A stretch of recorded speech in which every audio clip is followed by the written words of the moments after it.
John,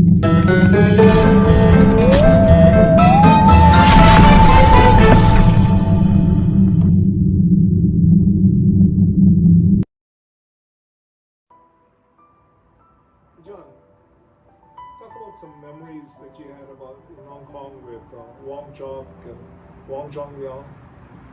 Yeah, that was back in 1980 in summer. I went to Hong Kong.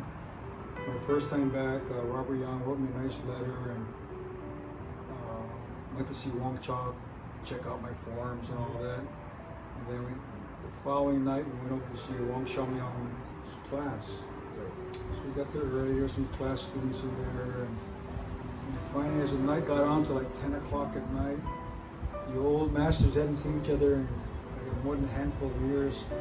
They would sit down across the way, smoking their cigarettes, drinking tea, and Kong, the realtor, spoke good English, was kind of the interpreter. And it was a night I'll never forget because the guys are just talking story a long time, and I got bored, so I picked up the pole. Right.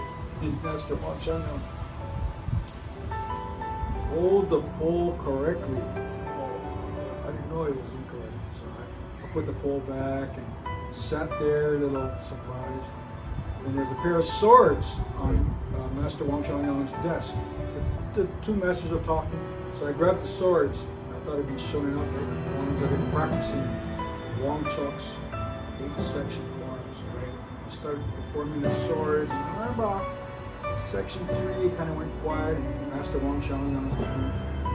I kept going, thought I did a pretty good job, and Master Wong stands up.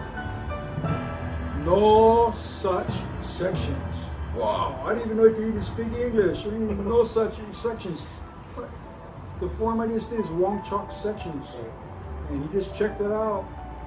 And so I was embarrassed. I put the swords down on the desk and could do nothing but step back until past the practice floor and just stand around. And the master started getting loud.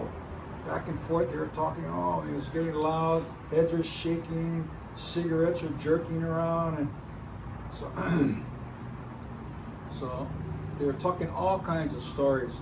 Everything from Yipman's opening days with Sunsik and forms, and et cetera, et cetera. It came down to the sword, the short swords, the Wu Dip Do, or which the Wing Chun system would be commonly called Bak Zham Doa. It's back and forth. Finally, restroom time, too much tea. A Kong would come over, wow, John, you really stirred up a hornet's nest. Turns out, Yipman showed a lot of people this 8-section form, and a lot of it was just junk. Got paid good and made them happy, and Shun, and many people were taught that way. And Master Wong Young says he doesn't even know where the name Bak Zham Doa came from. It had more than 8 parts, many parts you could pick out that you had to walk through and slowly reconnect. Right? So you really unfold it out. Is you 13, you go backwards and one, you can even say 14, but basically 13 parts you'd have to go and pick out. So I said, wow. Wow. So I never heard any of this stuff. I was shocked. And they're talking more. Another restroom break, a Kong comes over. Okay, this is what's happening. Looks like Master Wong Chok, junior to Master Wong Young, got the rubbish set.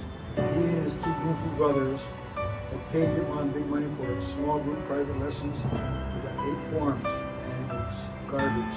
It turns out Yipman would teach his prescription sets, I call it. And some had some good elements, but a lot of it was just garbage.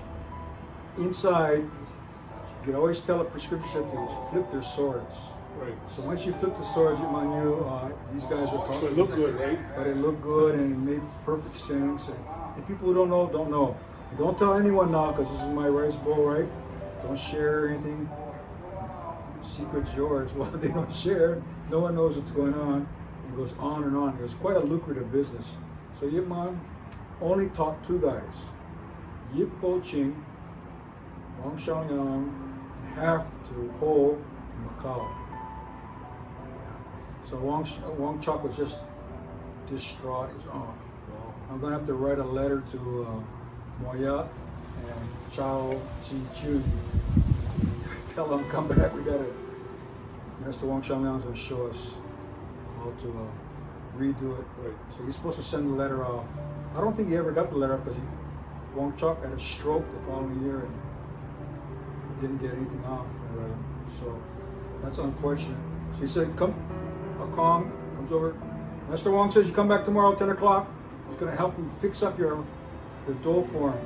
I got there at 10 o'clock next day and he said, oh, Master Wong, I can't stay. Come back after work, 3 or 4 o'clock. I forget what it was. It's so many years ago. And then my chief instructor, Yun Kong, will fix up your swords. So I was there. Come back. That's the first time. So I became the first student of Yun Kong's how to teach swords. I was the guy who had to learn the hard way. Sometimes as a guinea pig getting hit and all that. Finding out. So it was quite an interesting experience, but it broadened my horizons, and now to this day, I keep all those sections. What was neat was the 8-touch drills. That's where it came from. 8 timing touches or applications of the parallel chopping swords. Timing touches, they're touches, certain touches. In the form, there's more than just stabbing, slashes. Sure. So it broadened my horizons. So then, in a nutshell, in a few minutes, I've told the story so many times. So that's my account. So hopefully we can keep that recorded someday for the future references. Okay.